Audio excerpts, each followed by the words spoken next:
শাকিব খান আমার সব ভুল বুঝতে পারছে, একে বলেন বুবলি। হ্যালো ভিউয়ার্স, বিস্তারিত জানতে চ্যানেলটি সাবস্ক্রাইব করে সম্পূর্ণ ভিডিওটি দেখতে থাকুন। সুপ্রিয় দর্শক, ঢাকাই সিনেমার অন্যতম সেরা সফল জুটি শাকিব বুবলি। তাদের মধ্যে সব সময় দ্বন্দ্ব বেজে থাকে, কারণ শাকিব বুবলি একসময় ভালোবেসে বিয়ে করেছিলেন। হঠাৎ তাদের মধ্যে বড় একটা দ্বন্দ্ব বেজে যায়। দ্বন্দ্ব বাঁধার কারণ শাকিব বুবলি গোপনে বিয়ে করেন।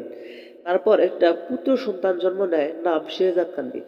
শেহজাদ খানবীরকে প্রকাশ করায় দুজনের মধ্যে দ্বন্দ্ব বেঁধে থাকে। এখন একজন আরেকজন থেকে সেপারেট থাকেন তারা। কিন্তু সাম্প্রতিক কয়েকদিন আগে এক সাক্ষাৎকারে শাকিব খান জানান বুবলি আমার স্ত্রীরা, কিন্তু বুবলি সেটা শুনে অঝরে কান্না করে সাক্ষাৎকারে জানান শাকিব যেহেতু বীরের বাবা সেহেতু তিনি আমার স্বামী।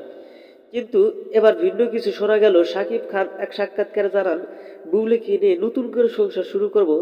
সেটা শুনে বুবলি খুশি হয়ে সাক্ষাৎকারে জানান শাকিব খান আমার সব ভুল বুঝতে পারছে। বন্ধুরা, ভিডিওটি ভালো লাগলে একটা লাইক দিন এবং নিত্য নতুন আপডেট নিউজ পেতে আমাদের সাথে থাকুন। ধন্যবাদ।